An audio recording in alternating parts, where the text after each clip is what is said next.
has been fantastic being here this weekend. I have been richly blessed. One of the really great blessings of being here is being able to do this session of all the sessions. This is the 7th, by the way, of the sessions since we started on Friday morning. And I want to share with you why I struggled with this issue before we begin to talk about it in earnest. After my wife passed away on Christmas morning of 2013, I struggled mightily, to the point that in the middle of January of 2014, I was sitting in an empty house and said out loud spontaneously, "What's wrong with me?"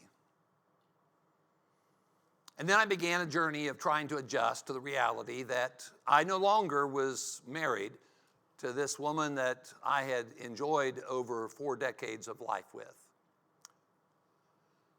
After you go through the loss of your spouse, it is a natural and normal thing, because we live in a coupled world, to think about the possibility of marrying again and if that will ever happen. But I wasn't about to talk about this issue, and I was in no condition to talk about this issue for 2 or 3 years after my wife passed away. I avoided it like a plague because I was scared to mess with it and I knew nothing about it. But then I developed a little bit of courage and I started interviewing people. I started talking to people. I started reading everything I could get my hands on about this subject. And then finally, I put a little bit together about this issue. It really is a complicated issue. It really is a very personal and complicated issue. And I had no earthly idea when I began researching this that it was as challenging as it is.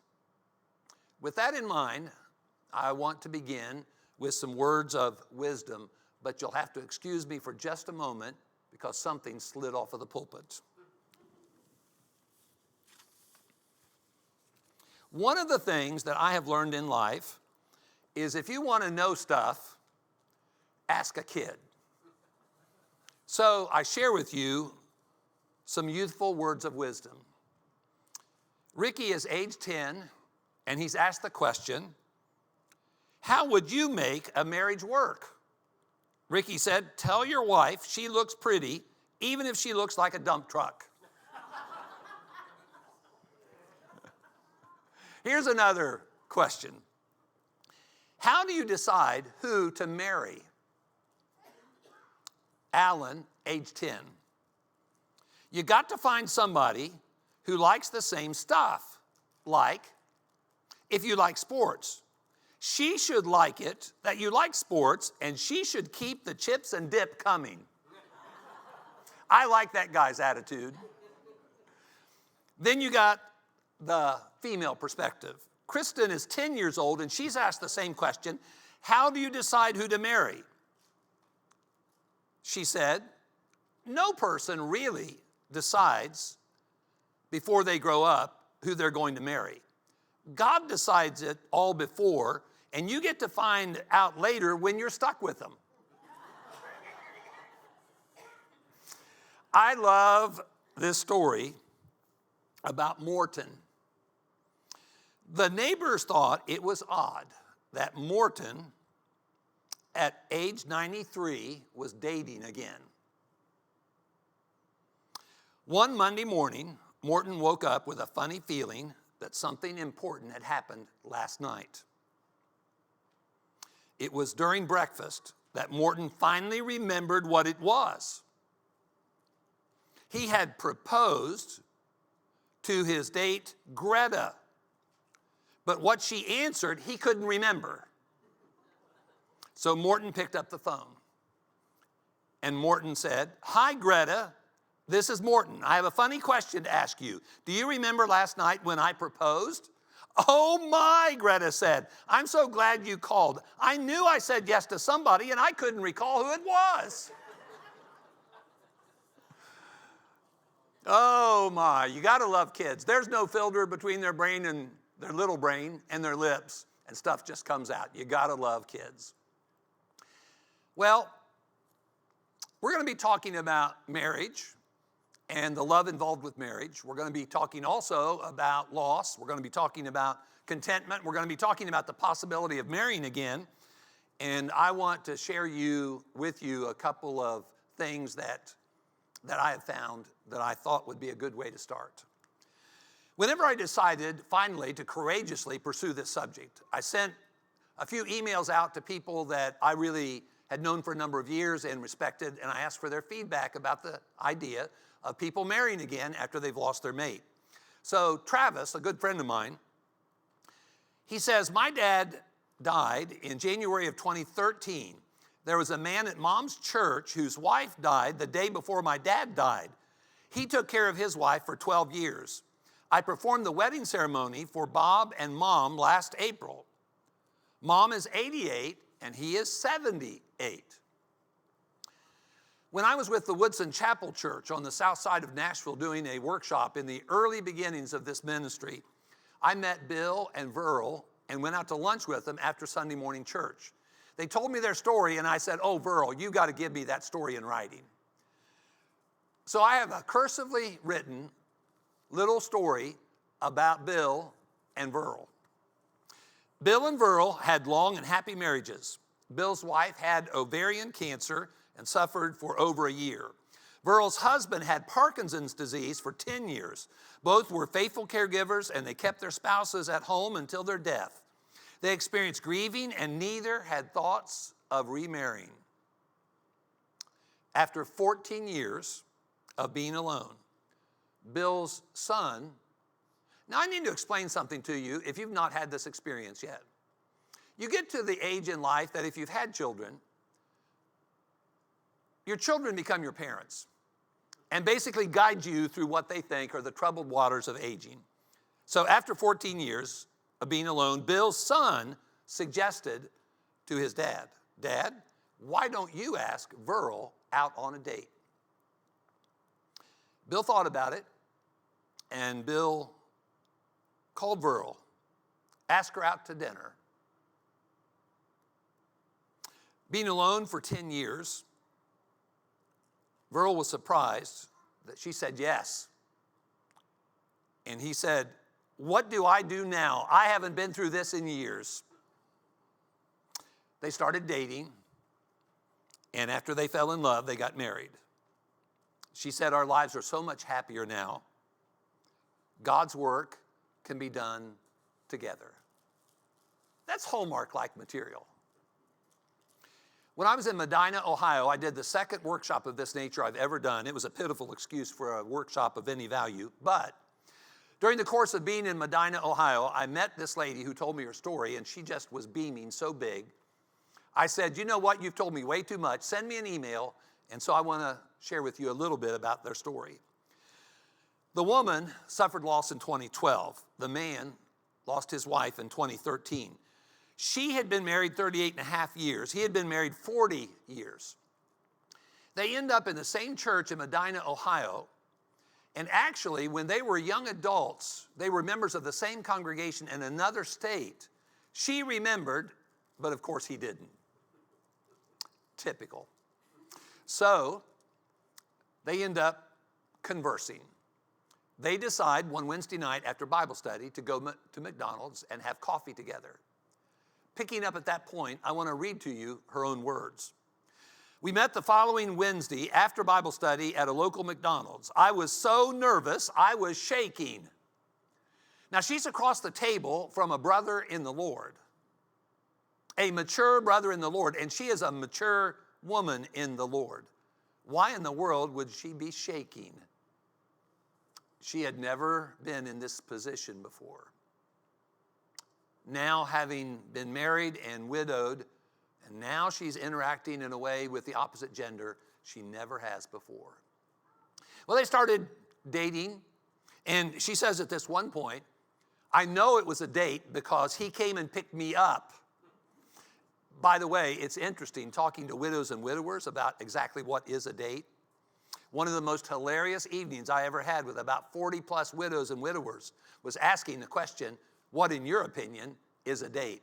I like the way one of the women responded. He picks me up and he pays the bill. Now, that woman, I met her in Franklin, Tennessee on 2 occasions at a restaurant. And after we ate, and I picked up the bill, and I walked to the cashier, and she was behind me, I turned to her and said, Carla, this has not been a date.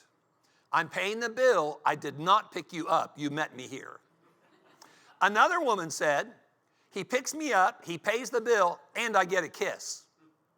Well, anyway, they started going out on some dates. Well, he needed to go visit his children in Arkansas. And while he was away in Arkansas visiting with his children, she's diagnosed with cancer. She said, I know what's going to happen. I'm going to lose him. Well, he comes back and he finds out. So she goes through the trauma, not only of hearing the fact that she's lost her health, but she goes through the trauma of the chemotherapy and the radiation, the loss of her health, her hair, and puking her guts out. And he was with her every step of the way. And they got married. And I love how she ends this email. I never thought I could love someone else, and neither did he. And she says, we're so happy to now be doing the Lord's work together. The Magnolia Messenger is a brotherhood publication out of Kosciuszko, Mississippi. And in the spring of 2021, they had a fascinating, inspiring article titled, Holding Another's Hand After the Passing of Your Mate. It is a story about 6 individuals, each of whom lost their spouses, who over time became 3 couples. Again, beautiful Hallmark material. However, don't think that that's easy. Let me share with you an email from a lady who had been married for 23 years. They had 2 daughters. I remember when she lost her husband.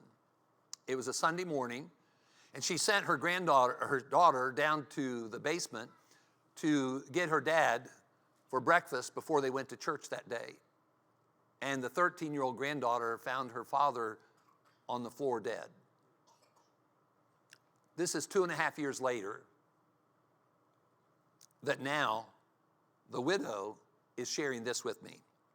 First of all, it scares me to think about this whole thing of dating and just starting over. I'm not sure that I could love someone again like I loved Gary. I am very lonely and I miss his companionship every day. We talked about before about what if something were to happen to one of us, we would want the other to remarry. It was so easy to say that when he was here, but now that he's gone, it's far more difficult now to talk about. I would like to be able to love again, but if I do, I'm not sure my heart is ready, and I'm not sure I'm going to be able to handle again if he would die before me.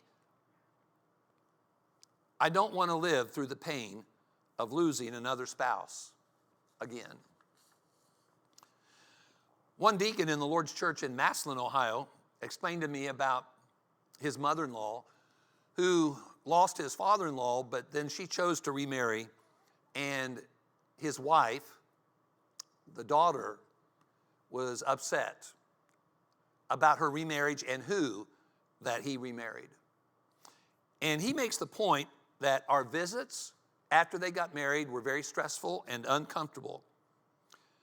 He said, my wife made it clear that she didn't like him, and I never knew why. It can be very complicated.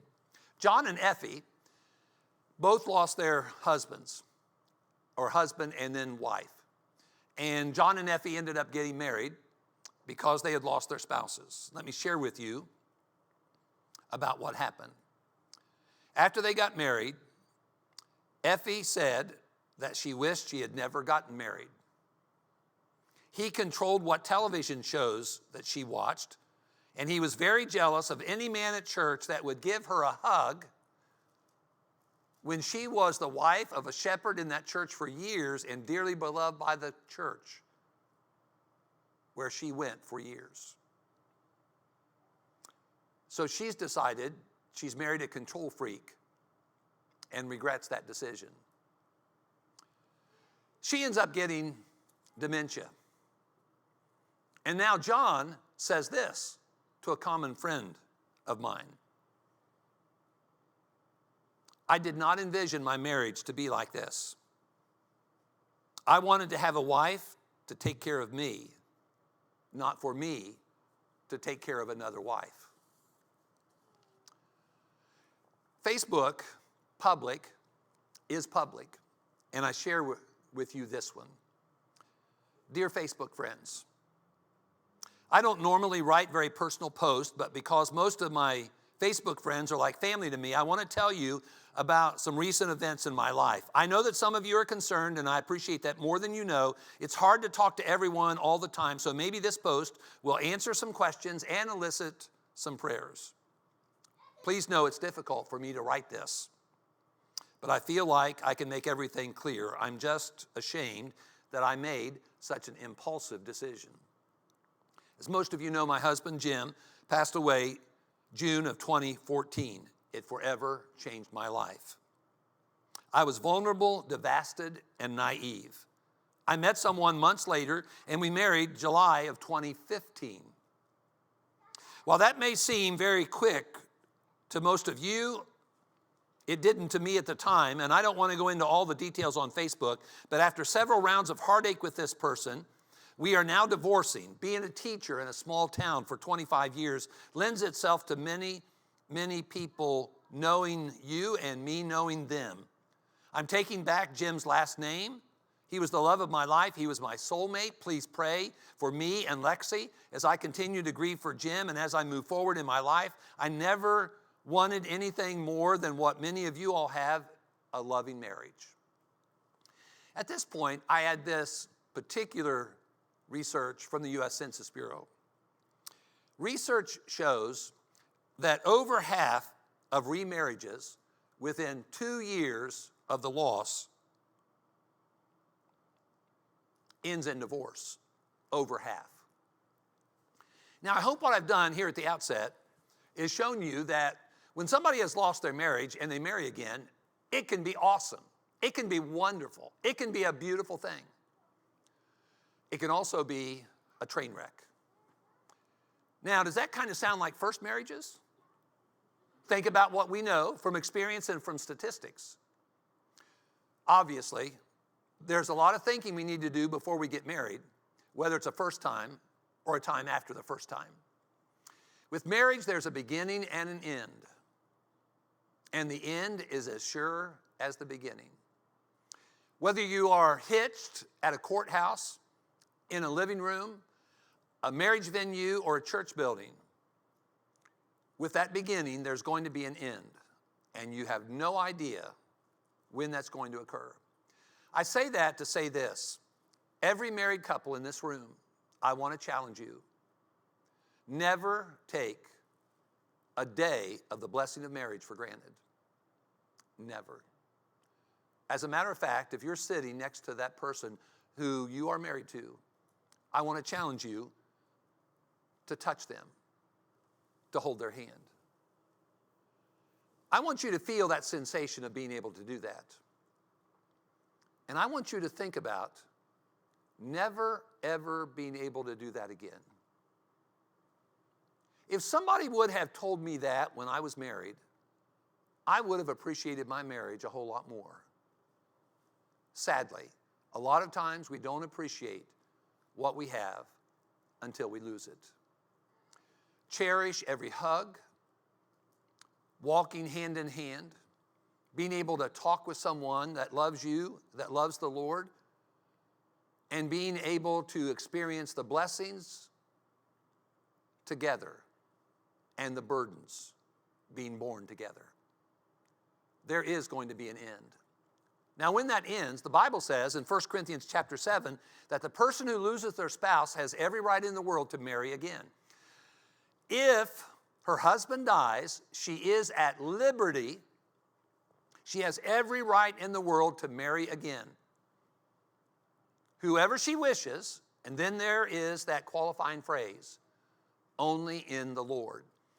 Now, typically, a lot of times, and for years, the basic and probably the consensus was it's talking about a Christian. Somebody who has been baptized into Jesus Christ for the forgiveness of their sins, and they are a Christian. They are in the Lord. But there's another possibility for that phrase. That phrase may not be a reference to the person. It may be a reference to the marriage. Because not everybody has a right to be married. For proof of that, you can go to Mark 6, verse 18, where John the Baptizer said to Herod, "It is not lawful for you to have your brother's wife." It wasn't lawful. And he wasn't talking about civil government. He was talking about in the sight of God. It's not lawful for you to have your brother's wife. John chapter 4. The woman at the well, Jesus is talking with her. 5 husbands. And Jesus said, the one that you have now is not your husband. Evidently, a person can have a husband, at least what they think is their husband, but not in God's sight. I don't say that to get into all the tall weeds in regard to the divorce and remarriage issue. I just simply want to point out that there can be marriages that are not legitimate in the sight of God. This could be a reference to the legitimacy of the marriage. In other words, you marry a person who has a right to marry. You have a right to remarry because you've lost your husband or wife by death. But make sure that they have a right to be married as well. It could reference the legitimacy of the marriage. Either way, can we at least agree that this is like a yellow flag, suggesting caution? We need to be careful. After a person has lost their spouse, it is a brutal thing adjusting to life without that spouse. If that spouse was a beloved spouse, and if you have been participating in the total giving of the total self for a total lifetime, which is what a great marriage is all about, and you lose that blessing, you're going to be shook to the core of your being. You're not going to be yourself. You're going to need a lot of time and effort to recover. And it's easy to make a big mistake, like marrying too quickly or without adequate preparation. With that in mind, I want to suggest some thoughts from the pen of Einstein, who is a very well-known marriage and family therapist. The most critical key to remarriage preparation, whether you're talking about after a divorce or after the death of your spouse, is to resolve or mourn the loss of the former relationship. Sometimes folks are unwilling to participate in the recovery process and think that another marriage is going to self-medicate their grief, and it won't. The grief is something we need to deal with prior to the time that we ever marry again. We're going to be bringing our history into that marriage relationship, whether it's the history from a divorce or a history from a previous marriage and maybe a death, sudden or long-term caregiving. It's going to be a difficult adjustment. But we need to resolve our issues from the past before we move forward with someone else. That's even actually encouraged in the Bible. For young widows in 1 Timothy 5:14, therefore I desire that younger widows marry, bear children, manage the household, give no opportunity to the adversary to speak reproachfully. So not only is it permitted, 1 Corinthians 7, it is even encouraged in the case of young widows. And I want to make one totally off the subject remark here. Fellas, those of you who are married, notice the phrase, manage the household. You may be the head of the house. She is the manager of the household.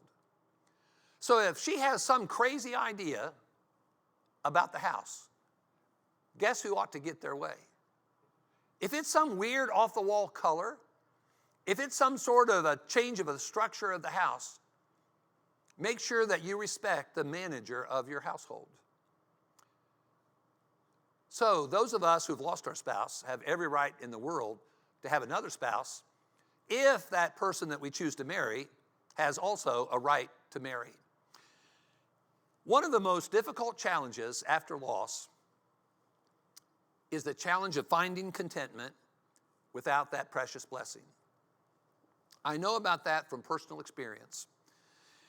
Let me read to you the section out of which this phrase on the screen appears. Philippians chapter 4, and beginning at verse 11. Not that I speak in regard to need, for I have learned in whatever state I am to be content. I know how to be abased. I know how to abound. Everywhere and in all things, I've learned both to be full and to be hungry, both to abound and suffer need. I can do all things through Christ who strengthens me. That passage in Philippians chapter 4, verse 13 is too often taken out of context. In the context, what he's talking about is finding contentment. He is not saying you can do anything. He is saying that in whatever life circumstance you may be, you can find contentment through Jesus Christ who strengthens you. That's what he's saying. Stop and think about this passage for a minute. The word state there doesn't have reference to Michigan, Georgia, Ohio, California. It has reference to life circumstance. As a matter of fact, it's translated that way in some English translations. I want you to stop and think about this for a minute. Let's look at this passage of Scripture. I have learned in whatever state I am, in whatever physical state I am, to be content. Can a cancer patient be content? They've been afflicted with a terrible disease. Can a cancer patient be content? Through Jesus Christ who strengthens them, yes. If their contentment hinges on their relationship with the Lord Jesus Christ, the answer is yes. I have learned in whatever financial state to be content. Can an impoverished person, a person living in abject poverty, be content? Yes. But not if their contentment hinges on their finances. But if their contentment hinges on their relationship with Jesus Christ, and they have access to the strength that Jesus Christ provides, yes, you can be content in any financial state. I have learned in whatever marital state I'm in to be content. That is hard. I went to the eye doctor, and I have no idea why my eye doctor needs to know about my marital status, but evidently he does. So the screen pops up about marital status, and I have 11 options. I can show you, it's on my phone. I took a picture. I took a picture, as a matter of fact, of my finger right at the box that said widowed. What if a person's never been married? There are over 500,000 never married adults. There's nothing wrong with them. It just doesn't happen for some people. Can you find contentment never marrying in this life? Through Jesus Christ who strengthens you. What if you've gone through the agony of divorce? Somebody has deserted you, been unfaithful to you, and you find yourself now with divorce in your life story. Can you possibly be content? Yes, through Jesus Christ who strengthens you, but if your contentment hinges on your marital status, no. And that's the whole point of that passage. I have learned in whatever marital state. What if you've been widowed? I cannot put in words. There are no words in the English language to communicate to you accurately how much I miss being married. I can't do it. I call it the unparalleled blessing. There is no blessing like being married. That's why I tell people never, ever for a moment take it for granted. It is such a tremendous blessing with so many blessings packed inside of it.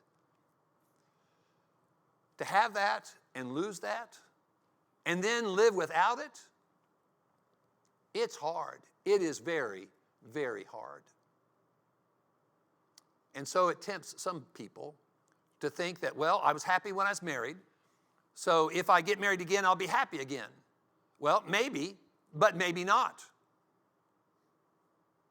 I have some wonderful acquaintances who told me their stories of love, loss, and love again. And for some of them, love, loss, and train wreck. Because of a marriage that was engaged in without proper thought and preparation. We need to make sure that this side of eternity, we don't permit our contentment to hang on anything other than Jesus Christ who strengthens us. And as difficult as it can be in some adverse circumstances, we need to realize we can be content through Jesus Christ who strengthens us. One quick note before we go from this section of Scripture. The same man who said, I have learned in whatever state I am to be content, had unfulfilled desires. Philippians chapter 1, he said, I desire to depart and be with Christ, which is far better. That was an unfulfilled desire. Having contentment that he's talking about here in Philippians chapter 4 doesn't mean you don't have unfulfilled desires. It simply means that you know and you understand and you've embraced in your life. The reality is that when you have Jesus, when you have the Lord Jesus Christ, you really do have everything you need. But it may not be everything that you want. It takes a lot of growth to get to that point. But when you've gotten to that point and you've struggled with your life circumstances that are adverse, unwanted, unchosen, forced upon you, when you really then wholly, totally, maybe like you've never done before, devote yourself to intimacy with the Lord, and you deepen that spirituality and that faith of yours, that's what builds that godliness, that deeply devoted spirit. And you take contentment and you then take that godliness, you have become a wealthy person. And it's not in spite of what you've been through. It's because of what you've been through and how you've chosen to react to it. What should be considered prior to marriage? And I'm talking about any marriage, even a first one. Whether it's at 19, when I got married, and the woman I married was 19, or it might be like the lady I talked to on the phone just a few days ago down in Palm Beach, Florida, who got married when she was 16 and he was 17. And he just died a few days ago after 63 years of marriage. What should be considered before marriage? One thing we need to understand, there are myths in our culture, and there are always in all human cultures, in all geographic locations, there are myths about marriage that circulate. There's a book written by the Hybels that I used for many years in premarital counseling, and in that book they had a chapter about myths about marriage. And in that book, they cited 4 myths in that particular chapter, and I want you to note them. Marriage will end my aloneness. Do you know there are some people who are very alone, though they have a marriage license? And they have another human body living in the same house. Sadly, sometimes that happens. Marriage will heal my brokenness. Let's assume for a minute we have 2 people up here and they're getting hitched. And let's say she has an eating disorder. And she says, I do. After she says, I do, does she still have the eating disorder? Now, what about this guy over here? He's got a depression issue, or let's say an addiction of some sort. He says, I do. Does he still have the addiction? Does he still have the personal issue? It doesn't heal your brokenness. When we get married, we openly bring our brokenness to the altar. And we combine our brokennesses, is that a word? Our brokennesses, and then we build something hopefully great. I'm convinced there are 3 kinds of marriages. There are miserable marriages, there are mediocre marriages, and then there are magnificent marriages. There's no way in the world you can take two imperfect people and create something perfect. But you can take two flawed people and you can create something by the grace of God that is magnificent. By the total giving of the total self for a total lifetime, two flawed people can do that. Marriage will ensure my happiness. Are you kidding me? Do any of you not know somebody that you know for a fact is married, but they're very unhappy? It can happen. Marriage isn't God's plan for everybody. We need to be careful not to build our marriages on myths, because building a marriage on a myth is like building a house on the sand. Interesting fact I ran across just a few months ago. Second marriages have a higher rate of failure. Now, this blew my mind, because here's what I'm thinking. If I ever get married again, I'm going to be a way better husband than I was the first time. Number one and number two. Number one, because of my experience. My experience of love, marriage, and the experience of loss. And if I have that marital relationship, I'm going to be a much better husband than I was the first time around. I thought it was natural that you'd have even a better marriage the second time around. But notice the statistics. A higher rate of failure than first marriages. The divorce rate for first marriages is somewhere between 35 to 50%, but for second marriages, it's estimated to be as high as 65%. I was amazed when I saw that information. Now, would you like to be my headhunter? I will invite you to find my wife. I'm not going to pay you, but I'd love your help. Spiritual compatibility is the most important thing if you want to have a magnificent marriage. Let me tell you about the woman that I would like for you to find for me. She is a woman who loves somebody else more than me. His name's Jesus. And that's the only kind of person I want to be. I want to be a lover of Jesus.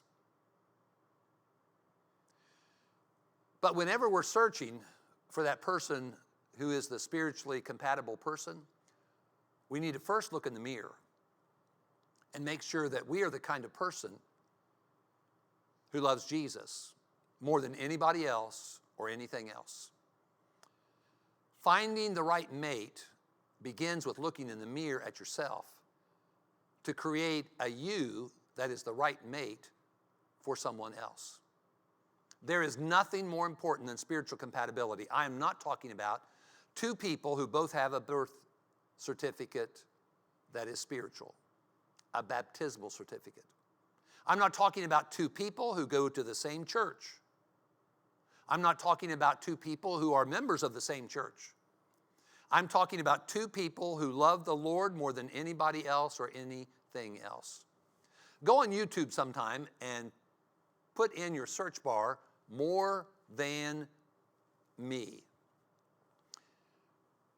A beautiful song sung by a fellow who talks about what he loves most about this woman he's fixing to marry. She loves somebody else more than me. We need to be asking ourselves, who am I? And what do I want to be with my life? Especially as it relates to the Father in heaven. And then maybe we can begin the journey to find the spiritually compatible person. I want to suggest to you a couple of things that are really valuable, very important in a marriage. Passion for God and passion for one another. Now, I've already talked about the passion for God. Loving the Lord your God with all your heart, your soul, your mind, and your strength. But then you add to that passion for one another. And I'm not just talking about physical passion. I'm talking about this deep desire that I want to live my life and I want to share my life with this other person. And they're the only one that I want to do that with. And I have a deep desire, I have a passion to have life experience with this person. In Genesis chapter 29, I just love this story in Genesis 29, where you've got Jacob meeting, remember, the woman who became his wife, Rachel. Now there's Leah, and he meets Rachel, though, at the well. And it was love at first sight. As a matter of fact, it's probably where the phrase came from, kissing cousin, because actually she was his cousin. And he even gave her a kiss at the well. And then he gets taken home to meet the family. And then, Laban ends up creating this scenario where, okay, yeah, you can have Rachel if you'd like. I'll take 7 years. 7 years of your life. You work for me for 7 years and I'll give you Rachel. Now, you probably have never done this before, and I never did it until I got to thinking about it. How many days is 7 years? I'll answer the question, 2,555. What man is going to work for an employer for 2,055 days for a wife? A man who has deep passion for that woman. That is the woman I want to spend the rest of my life with. Well, then he gets tricked, and he ends up serving for 2,555 days times 2 in order to get that wife. Why in the world, how in the world could he do that? Passion to live life with that other person. Man, you take two people who have passion for God, and then they have this deep passion to live life together as a couple, they're going to have an awesome life. Now, they're going to have troubles and they're going to have difficulties because they're human and because they're living in a broken world, but they're going to have a magnificent marriage, whether it's a first one or one following that first one. Time is another thing that we need to consider. The acid test of a relationship is time. When we first meet somebody of the opposite gender and we're thinking about dating that leads to a lifetime relationship, we always put our best foot forward. But we can't do that all the time. We loosen up after a while and we start seeing the real person after a while. It's over time when you have experiences with people that you see how they handle money. You see how they handle stress. You see how they handle other people when they first meet them and how they treat their friends. And you see all kinds of things about them by observation through time and experience. Remember what I said about life? For those of you who are here Friday or Saturday, life is 3 things: people, relationships, and experiences. And over time, you learn a lot about somebody. We need to make sure that we give ourselves time. Now, what's unique, I think, though, about somebody who's been married for a while and they've lost their spouse is I think they can probably shorten that time significantly just because of their life experience and their wisdom and their powers of observation. But at the same time, I don't know how long is long enough. I just know that it's important that we give ourselves time to get to know that other person and get to know about how they relate to us and we relate to them. One of the biggest challenges in remarriage is the blending of families. Sadly, I have many, many stories of people who have lost their spouse, faithful Christians who have lost their spouse. And the biggest hassle in marrying again is their adult children who have become selfish,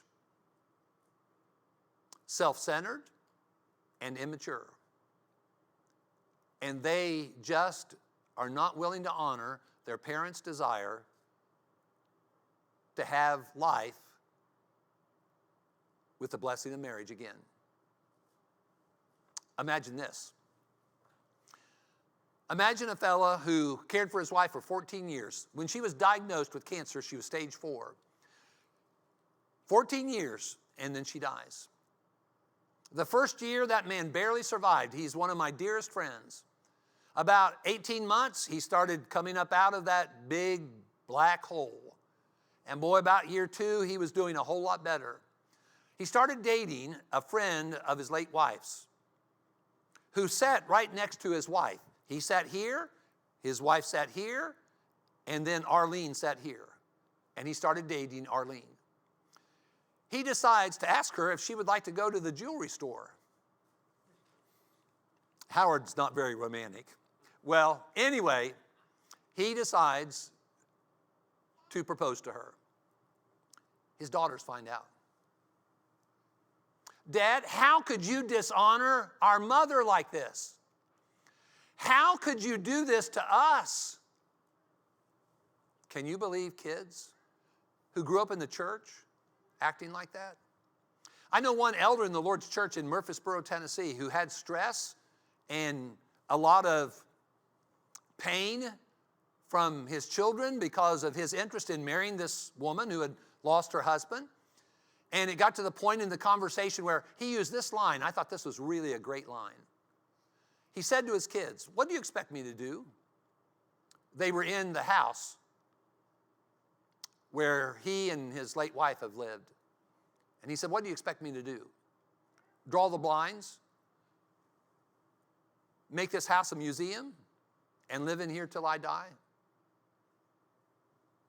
I thought that was a great line.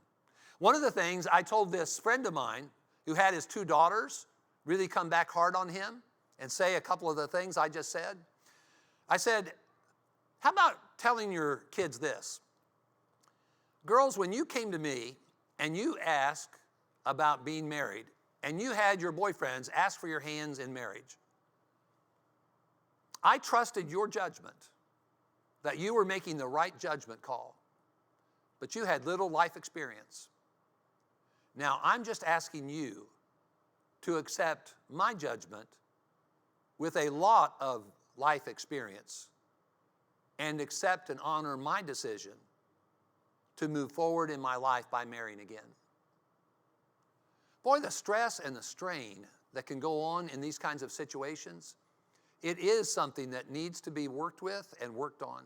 I will confess to you, when I first started talking about this, I really seriously, I guess, in a way, even discourage people. If this is going to rock the boat of your family, then just pull back. I'm totally different in my perspective about it now. Because it is a shame for us to have children who are so disrespectful of our wishes and our judgment calls about our personal life and are so selfish and so immature. Should we permit them to rule our life? I can introduce you to David in Olathe, Kansas. And I just checked up on him just a few weeks ago. I said, "David, how are things going?" He had a daughter that was throwing a hissy fit because he was going to marry again, and he was going to marry this woman who had lost her husband, and they were missionaries in India for a number of years. I said, "David, how are things going?" He said, "Well, my daughter doesn't want my wife to come to any family gatherings." So he said, "I don't go to any family gatherings. I honor my commitment to my wife." Isn't that sad? It's something that we need to talk about and something we need to work through and something we need to decide about in regard to our priorities. It is a challenging, very personal issue. The expectations we have are often based on our past experiences.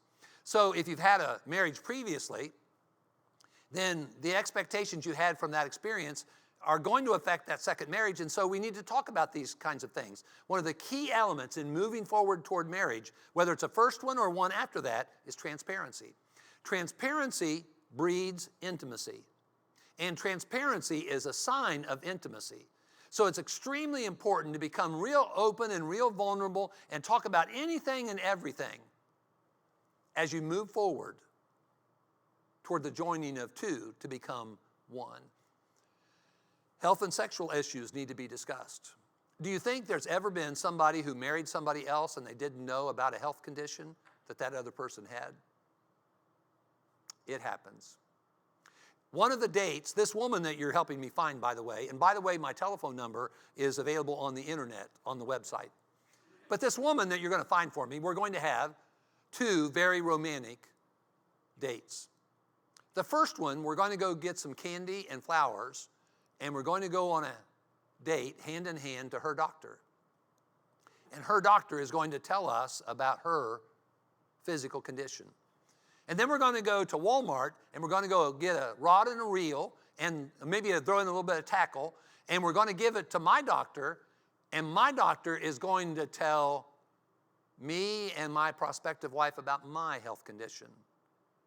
In other words, we need to talk about things of a physical nature. Sadly, there are sometimes things that are hidden purposefully for fear that it would break the relationship. We can't let that happen. Transparency is so important in talking about these things. This is one of the reasons, there are many, but this is one of the reasons why the adult children sometimes create such pushback. They're afraid about their inheritance. There's a lot of complications about these financial things. You got financial goals to consider, all the accounts to consider, budgets. I can't believe I put prenup on there. I have for years, ever since we came up with that crazy idea, that is programming your marriage for failure. I have said that for decades. However, I can see, and I know of some who've done this, that might be a wise thing to do in a second marriage when you've got adult children who are really pushing back about things of a financial nature. What about the will and what about the estates and the inheritance? All these things need to be worked out, not after the I do, but before you ever say, I do. By the way, let's assume for a minute that, by the way, I forgot to mention, one of the qualifications of this woman you're helping me find is she's drop dead gorgeous. I need to throw that in there before the end of this session. Okay, so she's drop dead gorgeous. She loves the Lord more than she loves me. Now, let's assume for a minute that she's a millionaire. Now, this is not a necessity, but I'm just going to throw that in there. Okay, she's a millionaire. Now, I'm going to suggest that she has 3 sons, but that's not a necessity either. But for the sake of argumentation and illustration, she's got 3 sons.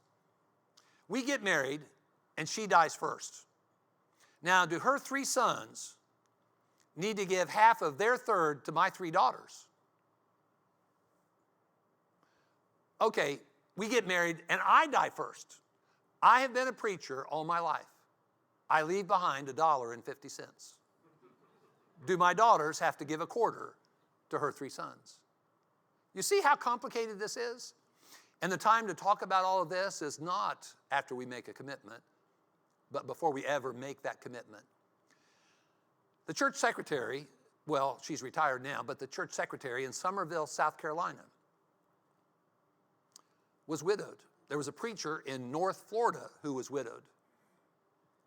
And they started going back and forth. They decide to end up getting married. But he's not old enough and doesn't want to retire yet. So sometimes she drives from Summerville, South Carolina, down to North Florida. And then sometimes they'll meet halfway. Sometimes he'll drive up there. And so for a while, after they got married, they lived in both places. And then finally, it got to the point where he could retire. And now they're both living in Summerville, South Carolina. But again, an issue that needs to be discussed. The point that I'm driving home, and I'm finishing now, the point that I'm driving home is marriage is risky. But all human relationships are risky.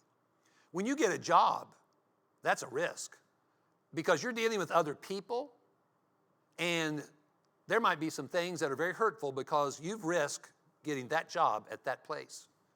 Whenever you have a friendship, you're risking being hurt. Friendships sometimes are hurtful. Friends can stab you in the back. They can do you dirty. They can betray you.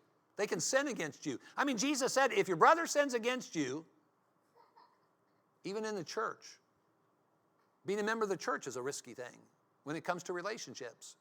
We can't eliminate risks in human relationships, but we can reduce them when it comes especially to something like a marriage relationship. And I would just suggest that anybody who's thinking about getting married, whatever their age and whatever their past marital circumstances may have been, just to be careful, do your homework, and make it a magnificent marriage and a decision you'll never regret. Remarriage at midlife or later is somewhat like the merger of two major corporations. Be wise in what you are doing. Boy, God knew what he was doing when he brought Eve to Adam. He didn't say, this is now bone of my bones and flesh of my flesh. This is now bone of my bones and flesh of my flesh. She shall be called woman. Whoa, man. She shall be called woman. He was excited. He was so alone. He'd seen that critter parade, and he'd named all those critters, and you know what he was reminded of? You are A-L-O-N-E, exclamation mark. And then a naked woman is brought into his presence. He's blown away. That's where it all started. In the mind of God, the best blessing this side of eternity, we need to make sure that we treat it holy. What we need in this world is more holy marriages. God, husband, and wife. I am so thankful that I've had a chance to be here at Royal Oak. This is the first time I've been able to do this session for a long time, and I appreciate the elders permitting me to be here for this evening as well as earlier this weekend. I'm going to go home and I'm going to brag about the Royal Oak Church of Christ. But I'm not going to back the Wolverines in 2 weeks. Thank you very much for being here tonight.